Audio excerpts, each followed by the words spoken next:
So I'm getting ready to install some Genoa tracks on this Com-Pac 23. And for reasons that I never could quite figure out, the previous owner had removed these tracks, and I asked him, why, and he just made a comment like, well, I didn't really know what they were for, and I've never used them, and so he took them off, but he also never kept them, so I don't know what happened to them. Anyway, I've got some stainless tracks here that I salvaged off of a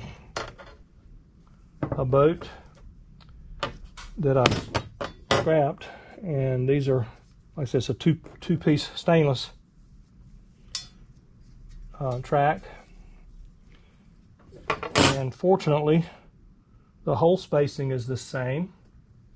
These are about 4 or 5 inches longer, which is fine, but the hole spacing is the same, so I can drill my holes right back straight in the exact same places that they were before. And that's assuming that I want to make them straight, because I think the original ones were straight. Yeah, they look like they were straight. These are curved, and they actually fit nicely curved. They fit very nicely curved. So I'm thinking about maybe putting them back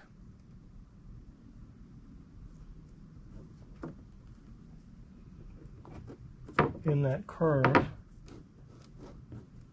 And yes, that will mean that I have to drill new holes,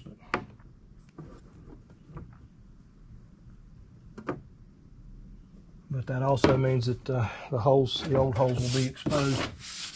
And I really don't think he did an extremely good job of patching these. I think he just mixed up some thickened, probably polyester resin, and just plugged the holes. So maybe I need to rethink that. Maybe I need to, as nice as that curve fits,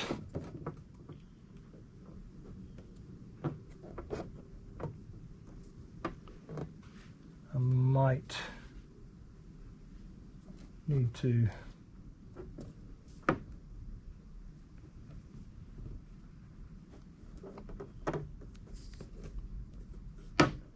that does fit pretty nice right there, though. The curve is like a perfect match, and it will cover up the old holes if I put it in there just like that. So I'm just talking to myself, thinking out loud here.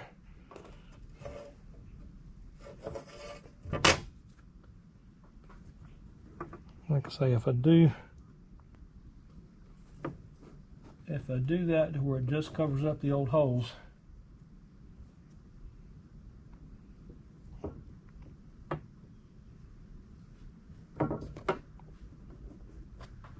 that would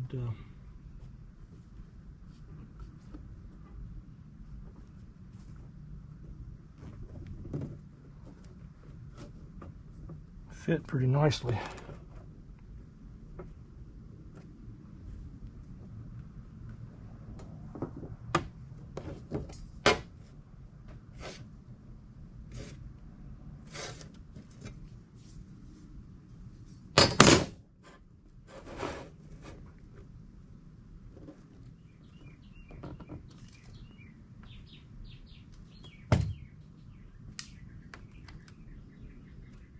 Yeah, I think I might do that. I think I might put it back and keep that nice curve that fits that shear line there.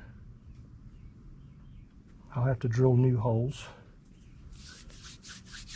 I definitely will need to put large fender washers underneath each bolt, since the new hole is going to be somewhat close to the old hole.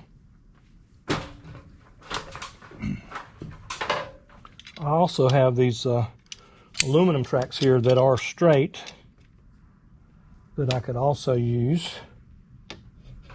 The holes don't line up, the length between the holes don't line up, so I still would end up having to drill new holes, so it doesn't really matter.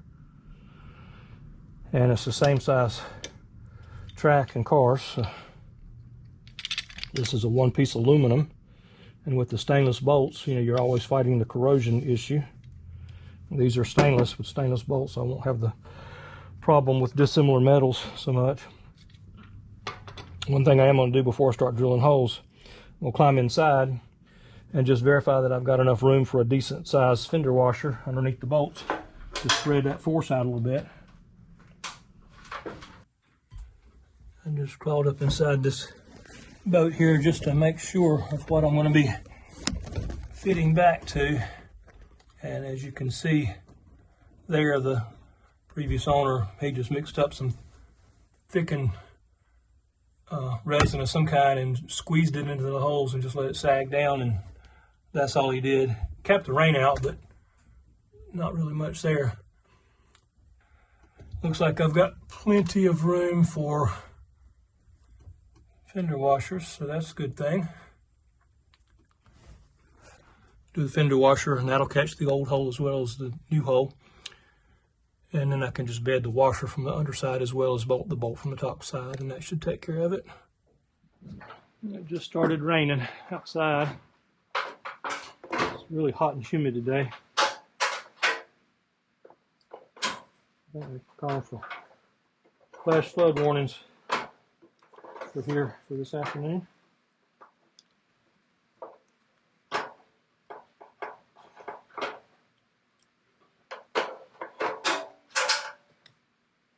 So what I'm going to do, I'm going to drill one of these holes where the old one was.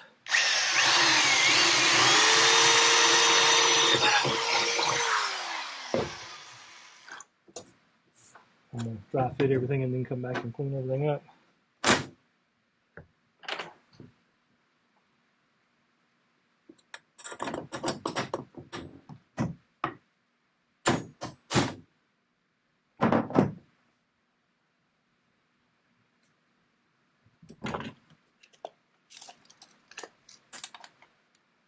That is 1 inch.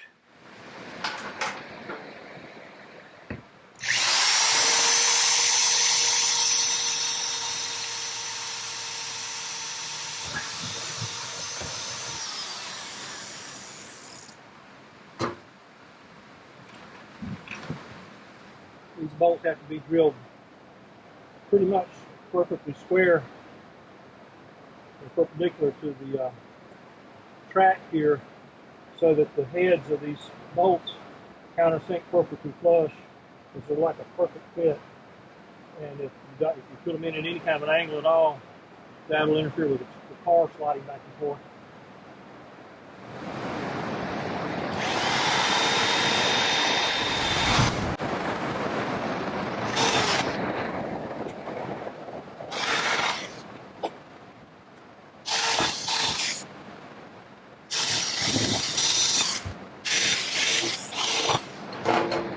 Okay, that didn't take long.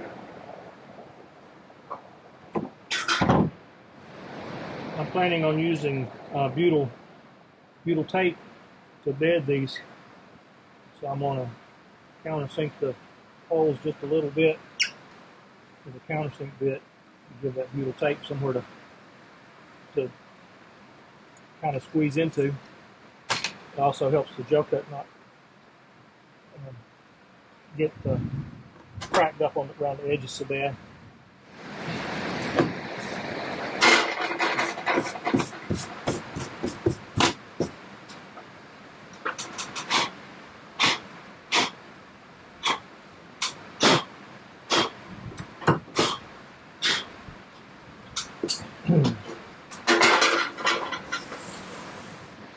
These holes are fairly close to the old holes, which makes that area, a bit weaker, which is why it's so important that I put a backer behind it.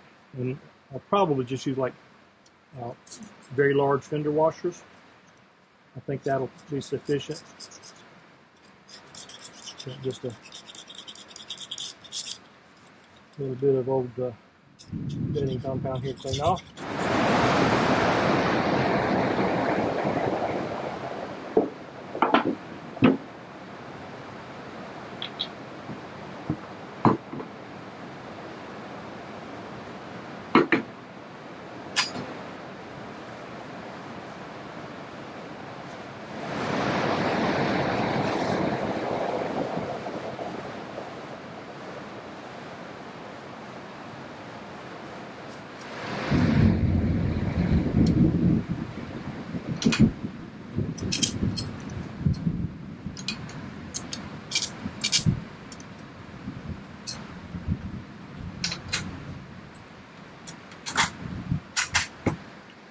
lay that aside.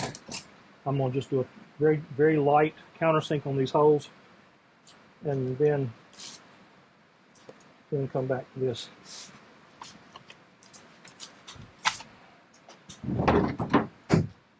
If you don't, just about every bit of your butyl tape will squeeze out because the holes are all relatively tight fitting. But by putting a little countersink in the top there, it gives a little somewhere for that butyl to squeeze into nice and tight, and makes it not leak for a lot longer.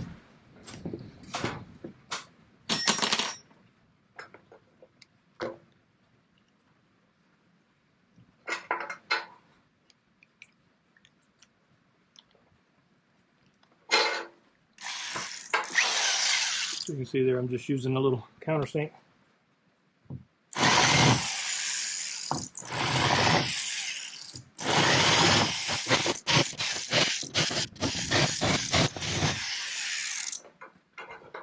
Okay, that ought to do for that.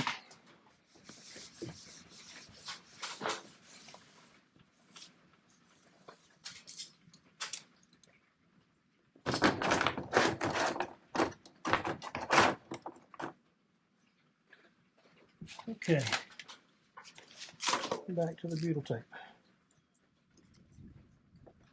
So what I'm going to do here, I'm going to use the butyl tape on the bottom of the track here, on the underside on the bolts, and then whenever I put my large countersink washer on the underside, I'll put some caulking type bedding compound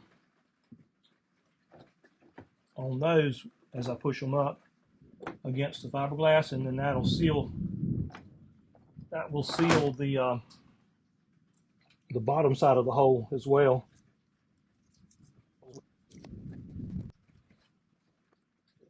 It does help to have clean hands when you're working with this butyl, because if you've got dirt and grime and grease or whatever on your hands, it's going to that butyl tape is going to pick it up and transfer it straight to the tape.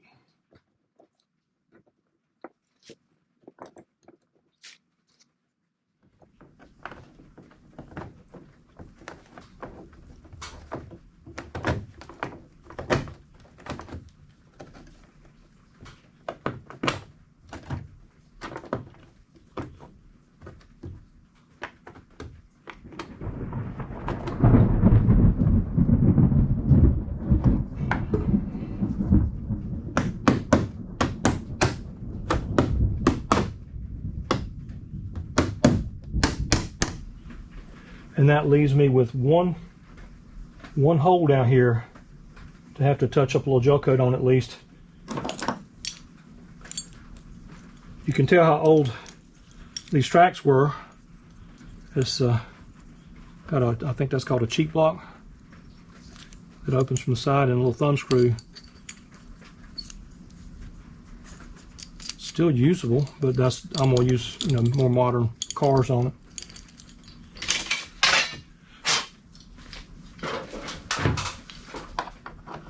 Yeah.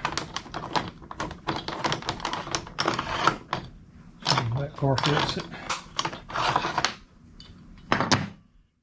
Now, I'm out here by myself, so what I'm going to try to do here is just lock two nuts together on the bottom of the bolt so that I can keep it from turning. And then I can use the bottom two bolts locked together to hold it while I take another open-end wrench and snug it up. But before I run it up, I'm going to put some bedding compound around that washer so that when it pulls up, it'll be bedded good up underneath there. So that's what I'm going to try. If that doesn't work, then I'll see if I can't get one of my grandkids to come out here tomorrow and help me tighten them all up, because there's 30 of them all together, so it'll take a while. Well, I'm going to just put a bit of caulking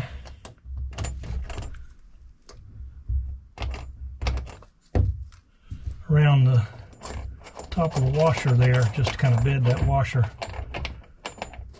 from the bottom side.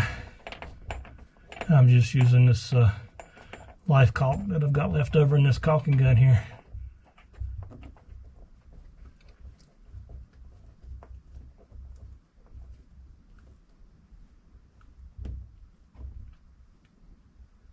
And I'm going to just run them up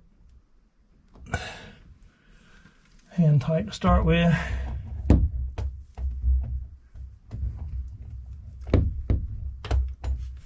I tell you, this little bitty caulking gun really does come in handy sometimes. Get in some really tight, awkward places that you can't get into with a full-size caulking gun.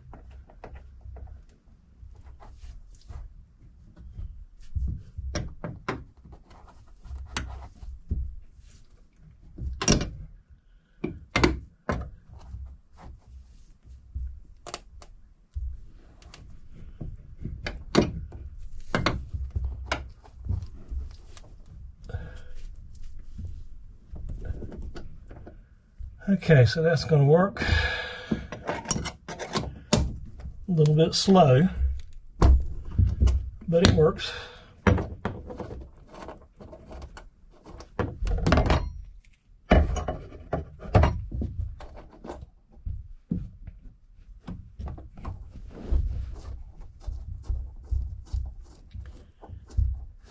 But anyway, you get the idea how you can do things by yourself sometimes, when it would be a lot easier to have two people. But it does work.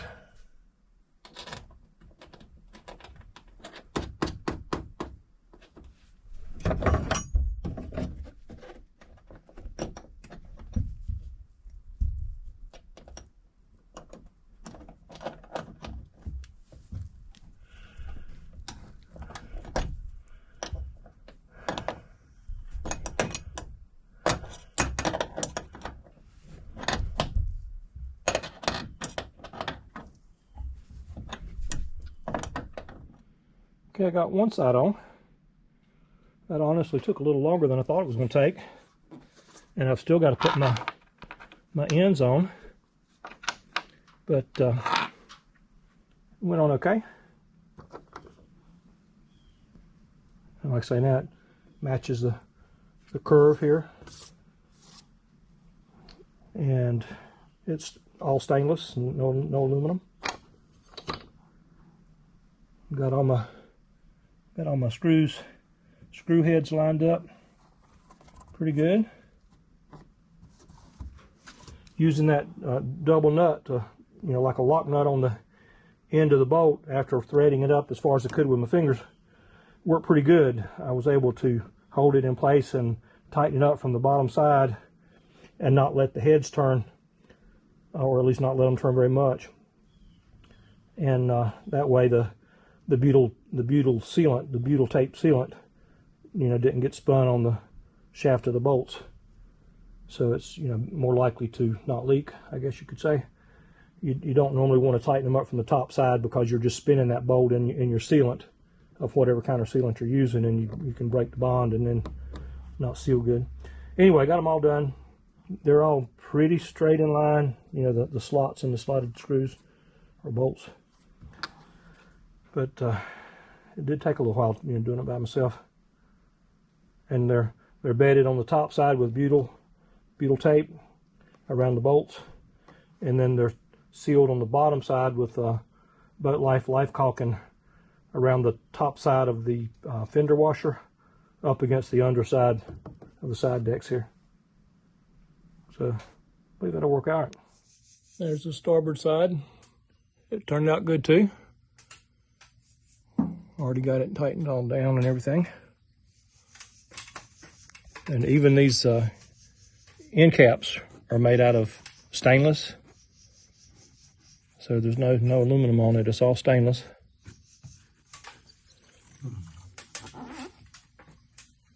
But that's gonna work. I've got the stopper put on that end. I've got to tighten the bolt up under there.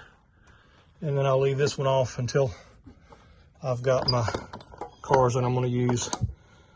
I may just use these that I've got here for the time being at least. And I may put this back stopper on with a bedded screw rather than a through bolt, just to make it a little bit easier whenever it comes time to maybe adding a sliding cleat on here or something like that, where I don't have to crawl in there and get a bolt out every single time I need to take that end off. So I may put that end on with just a screw bedded in. I think it might make my life easier. This one down here is bolted on. This was the one, if the car happens to pop loose and slide down and slam, you want to bolt at this end, because that's the end that's most likely to get sheared off or whatever if your car comes loose and slides and gets away from you from where you've got it locked. So that one I wanted to bolt, but the one at the back, I think I'm gonna put it in with a screw.